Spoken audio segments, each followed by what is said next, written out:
manalangin. Dakila po namin Diyos, kalugurong po sa bawat isa Panginoon na kami po ay may pagkakataon na kayo po ay masamba namin dito po ng Panginoon. Pagpalain po ang puso ng bawat isa. Sa mga talang ng Panginoon at sa inyo ng harapan sa pangalan po namin Panginoon Jesus. Amen.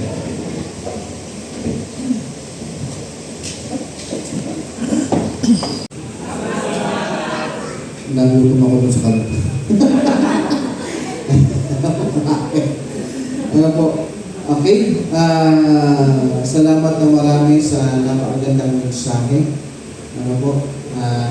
Ang sarap sa pakiramdam na sama-sama tayong makikita ang ating Diyos. Amen? Ito yung mensahe na nakabili. Ano po?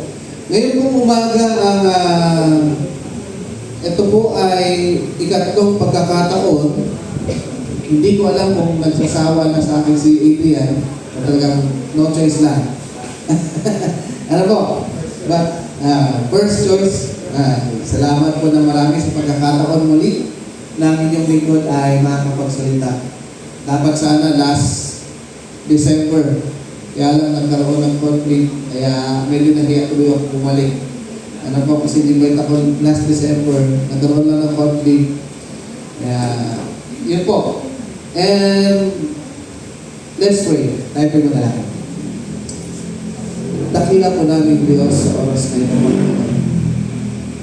Tulungan po ang bawat isa na kayo po ang siya namin makita, kayo po ang siya namin pag-aaralan, Panginoon.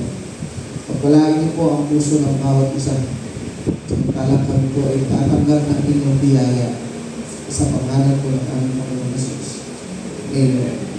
Binasa kanina ng kapatid yung kanyang favorite text na sinabi ko sa kanya na yun ang basahin sa 2 Corinthians chapter 12 verse 9 na ang wika doon ni Paul, mga kapatid, kung uulitin ko, ang sabi ito, balit sinabi niya sa akin, ang aking biyaya ay sapat para sa atin. Alam niyo po kung pag-aaral sa chapter 12 ng 2 Corinthians, siya ay naglalakbay doon sa dagat. Tapos bumabagyo, wala silang damit, basang-basa. Tapos yung gutom na kanyang tinitiis, lahat ng yun ay na-experience ni Paul. Yung hirap, alam niyo kung titingnan natin, kung pinag-aaralan ko yung chapter 12 ng 2 Corinthians, nakita ko kung gano'ng kawasak si Paul. Pero doon sa verse, o sa chapter na sa verse 9, nang sabihin niya na His grace is enough. His grace is greater than my needs. His grace is greater than my hurts. Yung biyaya niya sapat sa atin ngayong umaga. Salamat na marami sa napakagandang kala ko magpapalit ng marami. Salamat na marami sa napakagandang verse na binigay kanina ni Ma'am. Ano po, para maging introduction ko sa inyo, ipakita kung gaano kasapat ang biyaya ng Diyos. But, by the way, ngayon po, ang title ng aking sermon is Be Better Than Pharisees. Kapag narinig po ninyo yung Pharisee, ano yung unang pumapasok sa inyong isipan? Ha? Hipokrito? Magaling sa kautusan? Di ba? Yan yung para sa iyo eh. But, ang sabi po dito, Pharisees, they are what? Ha? They are good people. Sometimes, or malimit, kapag ating pinag-aaralan yung Bible, ang nakikita natin, yung mga Pariseo, eto yung nagpapahirap kay Kristo, eto yung mga tao na kung saan ay legalistic. Tama? Eto yung mga tao na parang ayaw. Sino sa atin nagbabasa dito malilim na Bible? Ay, ito yung topic natin kanina sa, di ba? Alam niyo po ba, segue ko lang, alam niyo po ba kung bakit kapag kayo ay nagbabasa ng Bible ay inaantok? Tama ba? Lagi. Di ba kanina doon sa ating sa ating lesson? Sino sa atin ang hindi inaantok kapag nagbabasa ng Bible? Wala. Parang ang hirap tuloy kanina ng ating lesson, di ba? Ang sabi sa ating lesson, yung pagbabasa ng Bible o yung Bible study, ito ay essential sa ating buhay. Alam niyo po, last January, last December ay nanganak yung aking asawa. Kala namin enough yung gatas sa kanyang breast. Laging naiyak yung bata. And then, one time, sinugod namin siya sa clinic. At ang sabi ng doktor, dehydrated na po ang anak ninyo. 1 month old. Sabi ko, bakit? Paano madi-dehydrate? Na-milk naman. Alam niyo ang mali namin, hindi kasi kami naniniwala sa mga matanda na suportahan agad siya ng kasi sa doktor kami naniniwala eh. Suportahan daw siya ng gatas, yung pinabibili. Oo, yung tinitimpla. Sabi ng asawa ko, naiingat naman ako eh. May narinig naman siya. Kaya pala, sa gabi, madalas yung iyak niya. Sabi ko, parang ang hirap pala magkaroon ng anak. Pinag-pray namin to 8 years, tapos pagdating nung parang ang hirap, parang nai-stress ako, laging naiyak. Ayun na nga, nung sinugod namin siya sa clinic, ang sabi ng doktor, kailangan nila itong ipakumpay. Kasi dehydrated na yung bata. Alam niyo po, naipakumpay namin, making sure naging okay na yung bata. Alam niyo, ang sabi ng doktor, once lang na hindi tumede ang bata. Kasi sabi ng doktor, sabi nung una maliit pa yung yung tiyan. Kaya konti lang dapat ang dinidend niya, huwag kayong mag-alala, mami, ang sabi niya doon sa aking asawa. Konti lang ang milk mo, okay lang yan kasi enough yan. Pero once lang pala na ang bata ay hindi makadede, ang finding sabi, severe malnutrition. Alam niyo, yan yung pinakadelikado sa baby, di ba? Yung ma-dehydrate. And then, sa atin, ilan sa atin ngayong umaga, segue lang to ang merong severe malnutrition. Ha? Ilan? Yung hindi ka lang makapagbasa ng Bible, kasi ang Bible is essential. Ito yung pagkain spiritual natin na kapag in-skip mo ito, yung spiritual na kalagayan mo, mga kapatid, babagsak. Ang sabi dun sa ating lesson, mahalaga ang Bible study o pag-aaral ng Bible. Baka ma-findings tayo ng malnutrition pagdating sa ating spiritual dahil hindi tayo kumakain o nagbabasa ng Bible. Tama? Matakot kayo, hindi naman. Bakit mga kapatid, inaantok kayo, kahit ako, kapag tayo ay nagbabasa ng Bible? Sa tingin niyo, anong dahilan? Ha? Seryoso? Ilan sa atin ngayong umaga? To be honest, ilan sa atin na kapag nanonood ng paborito nating palabas, movie or teleserye, kahit abutin tayo ng magdamag, ang ganda, gising tayo, hindi tayo naantok. Tama? Hindi natin na mamamalayan yung oras. Lalo na yung mga palabas na series. Kahit na magdamagan ka dyan, Hindi ka aantukin. Kasi exciting eh. Bawat part eh.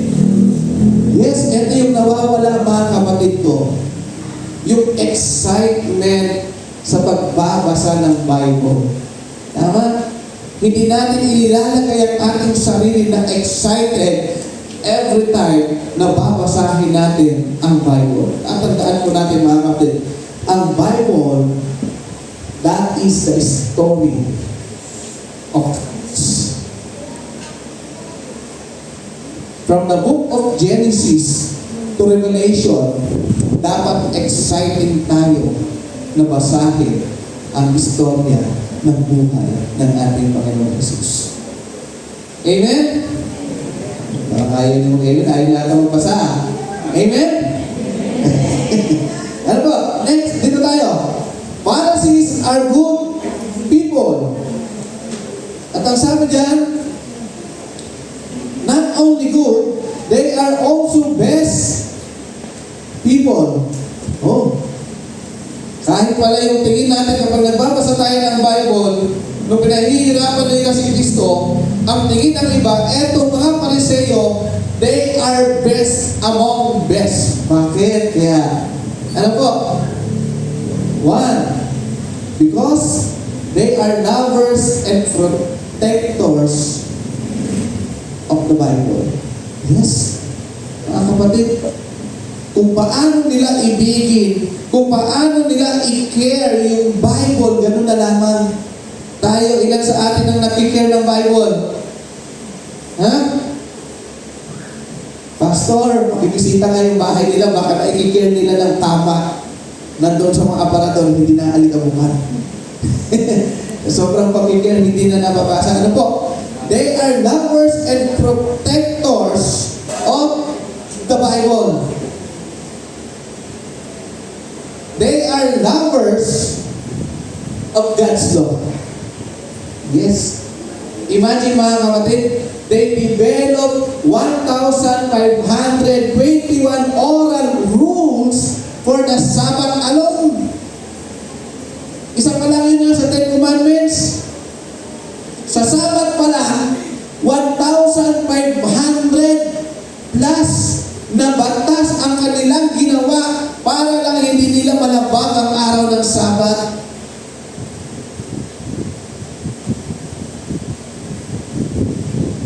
They are best people. Mga kapatid, kamusta po tayo ngayong umaga? Paano natin pinoprotektahan ang Bible? Paano natin pinoprotektahan ang batas ng Diyos?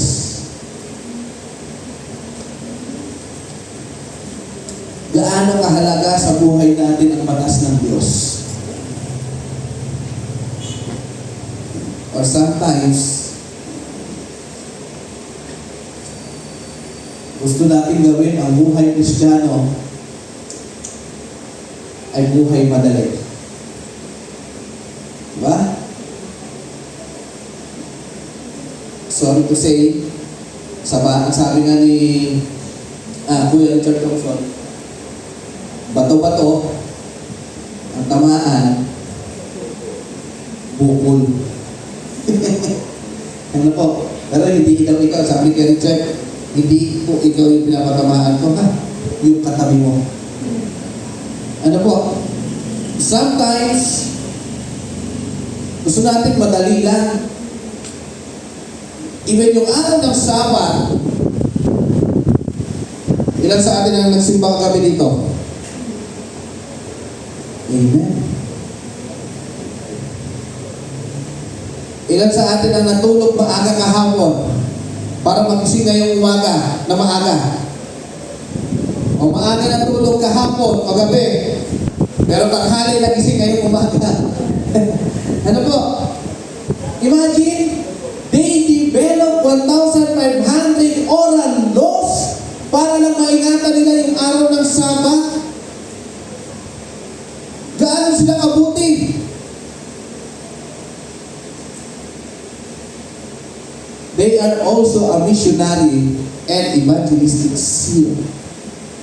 Pagdating sa pangangaral, ganun sila. Sabi ng Matthew chapter 23 verse 15, you travel over land and seek to win a single converts. Ganun sila pagdating sa evangelism. And they were Adventists. Sila ay tumitingin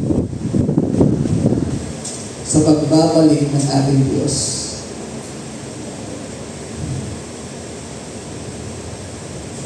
Ang sabi po sa Matthew chapter 5 verse 20, for I tell you that unless your righteousness surpasses of that of the Pharisees and the teachers of the law, you will certainly not enter the kingdom of heaven. Maliban na ang inyong righteousness, sorry, masasabihin po ako.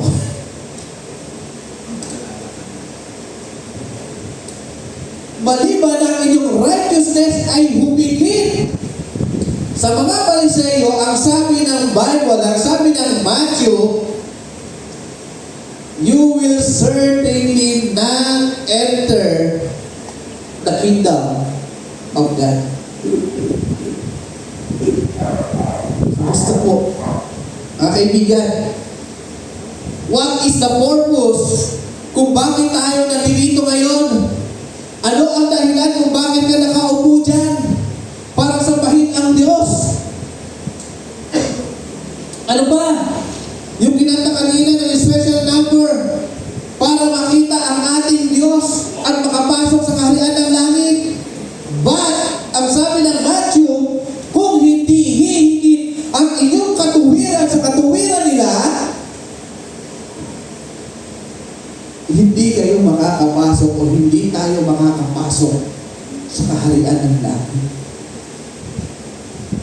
Kung sila ganun sila mag-ingat ng araw ng Sabat, they develop 1,000 plus na batas para lang maingatan. How much more pa kaya ako na wala akong ginagawang batas para maingatan yung araw ng Sabat? Paano ko sila mahihigitan?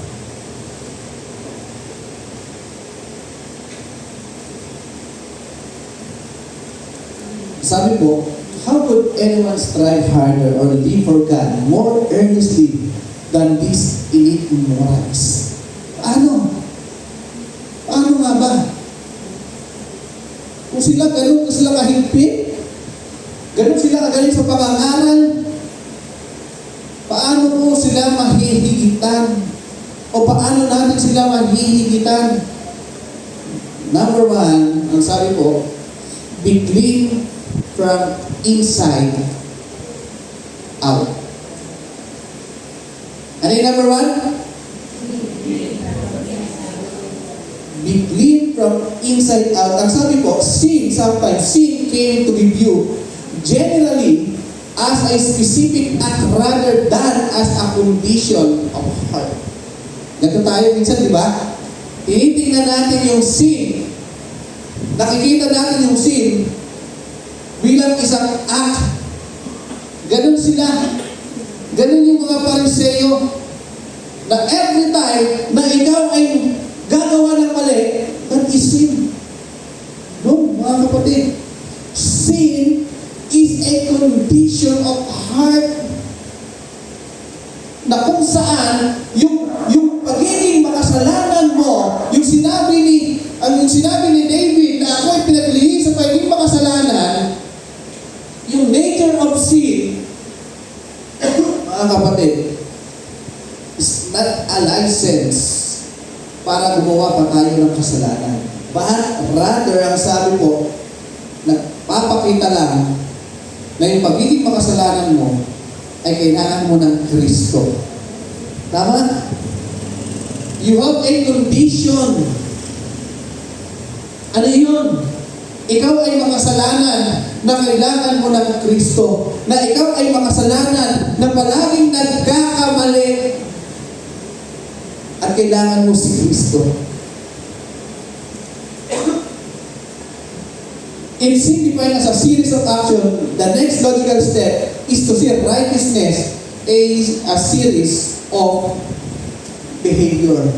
Ganon tumingin yung mga Pariseo.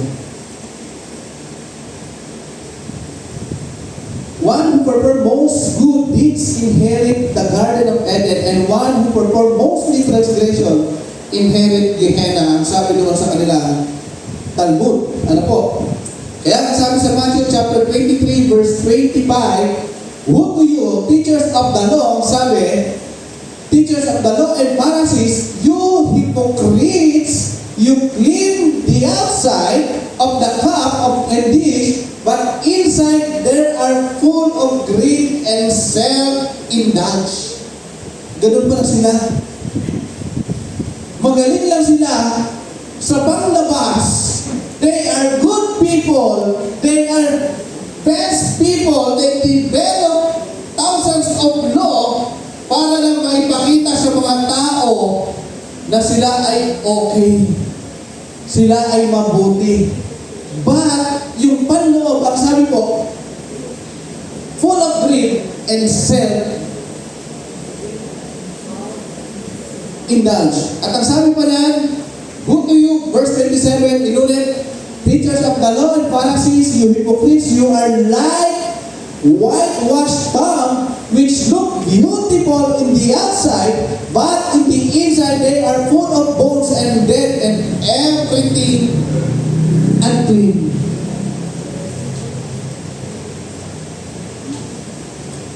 Para daw natin mahigitan, mga kapatid, yung mga Pariseo, paano? Huwag natin silang gagayahin na ano? Mabuti lang sila sa panlabas, pero hindi saan? Sa panloob. Hindi sa puso. Kung ang sabi kanina, maliban na ang inyong katuwiran ay humigit sa mga Pariseo, hindi kayo makakapasok sa kaharian ng langit. Kung titignan natin, parang napaka-imposible. Ano mga kapatid? Number 1 point, be clean inside and out. In the same way, on the inside you appear the people as righteous, but in the inside you are full of hypocrisy and wickedness. Yan ang sabi,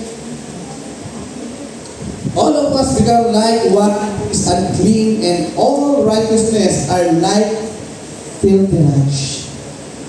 Yes. Mga kaibigan, mga kapatid, hindi porket nakapag-aral si pastor, hindi porket mas magaling si elder, mas magaling na nagsasalita, mga kapatid, ang kalagayan natin, kahit yung pinakakilala natin, na laging nakaupo lang sa upuan yan, ang kalagayan niyan at kalagayan ko ay parehas sa harapan ng Diyos. Ang ating katuwiran ay katulad ng isang maruming basahan. Hindi ka higit kaysa sa katabi mo. Hindi ka higit o hindi ako higit kaysa sa iyo. Yes, parehas tayo maruming basahan. John chapter 3 verse 3, Jesus replied, verily, very truly I tell you, no one can see the kingdom of God unless they are born again. Sabi sa Matthew, maliban, nakikita niyo yung mga Pariseo para makapasok dun sa kaharian ng langit. Sagot ng ating Panginoong Jesus, unless we are born again. Maliban, mga kapatid, na yung puso mo ay hayaan mo na linisin ng Diyos. Maliban na yung puso mo magagalitin, yung puso mo, yung ulo mo mainitin, ay ibigay natin sa Diyos para tayo baguhin.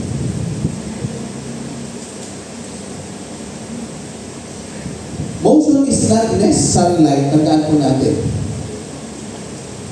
May mga ganito eh. Biglang nagwala si Pastor Edwin, nakita niya na yung ugali niya. May mga ganun eh. Yung katabi niyo, pag-uwi ng bahay, tapos makita mo, may kaaway na kapitbahay. Ayun talaga yung ugali niya. Pagdating sa church, makita tao lang yan. May mga ganyan? No, mga kapatid. Motion is not necessary life. We may go through all the forms of ceremonies, of religion, but unless we are alive in Christ, our work is worthless. The Lord's call for living, working, believing Christian. Yes. Makita ka man ng kapitbahay mo na nagagaling. Kapatid, ipinapakita lang na ikaw ay makasalanan na kailangan mo si Kristo araw-araw. Tama? Di ba?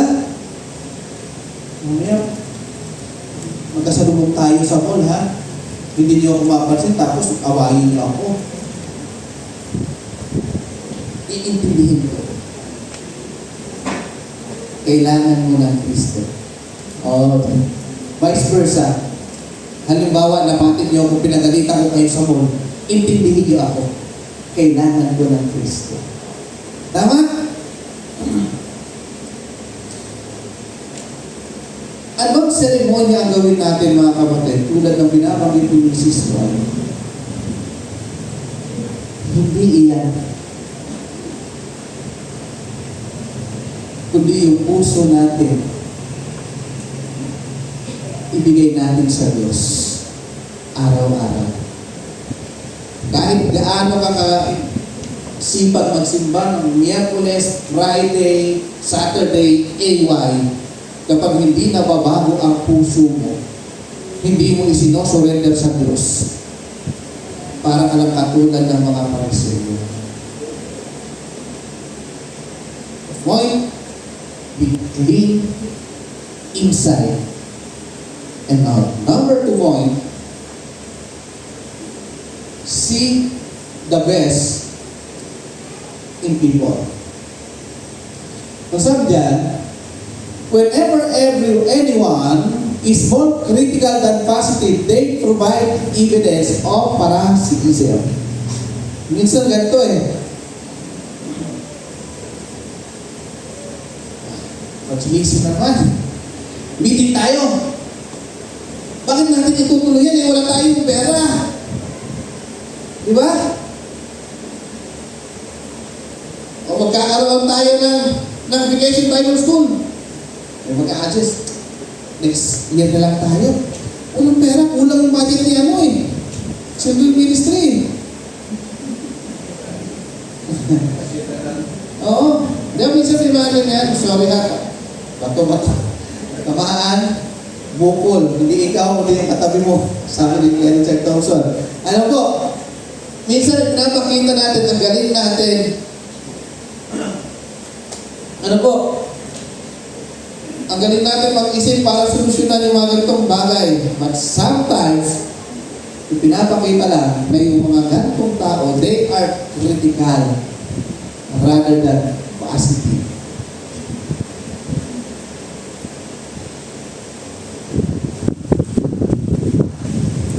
To someone who were confident of their own righteousness and looked down on everyone else, Jesus told this parable. Pansinin mo natin. 2 men went up to the temple to pray. Yung isa ay Pariseo, yung isa naman ay tax collector. Sabi ng Pariseo, natayo, Lord, O God, thank you na hindi ako katulad ng taong ito. Salamat pa sa Diyos, tinuro. robbers, evildoers, adulterers, or even this life, this tax collector.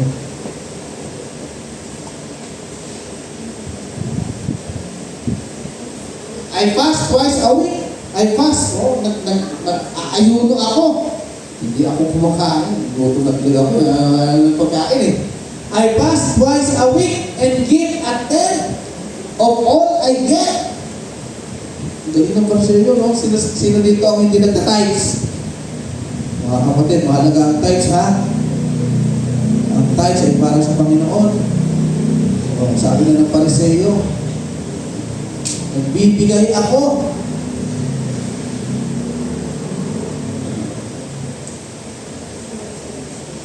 Verse 13, but the tax collector stood at distance. Lumayo, nahiya. Kasi nandun yung Pariseo, nagbibigay ng tithe, tapos nag-aayuno. Isip nung tax collector, lalayo na lang muna ako. He would not even look up to heaven, but beat his breast and said, God, have mercy on me.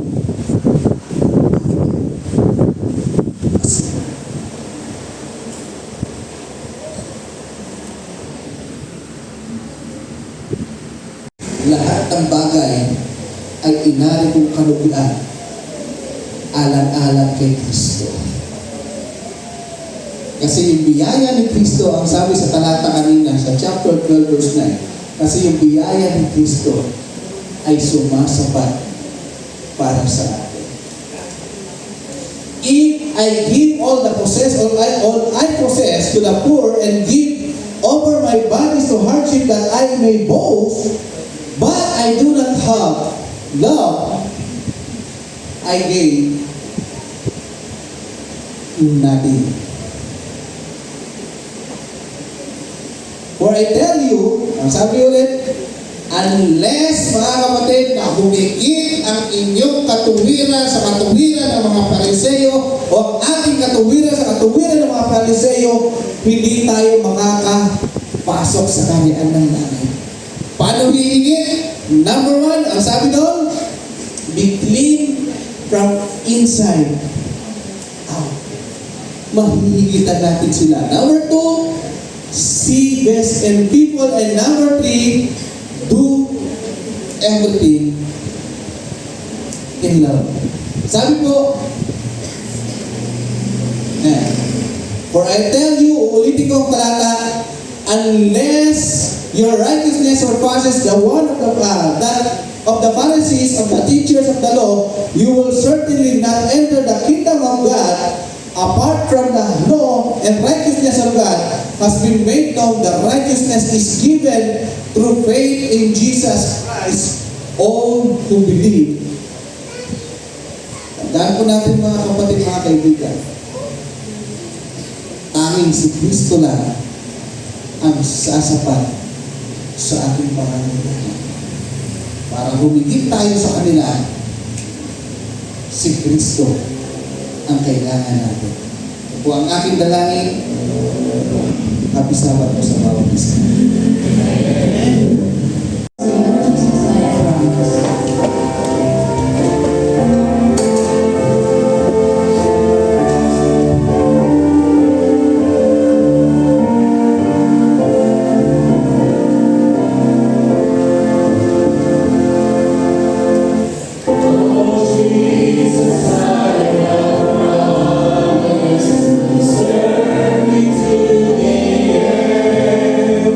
Be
Tulungan ko, Panginoon, na ang puso ng bawat isa ay mabaw.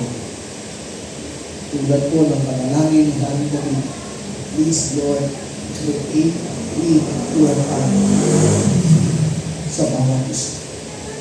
Palangin po ang bawat isa sa pangalan po ng aming Panginoon Jesus. Amen.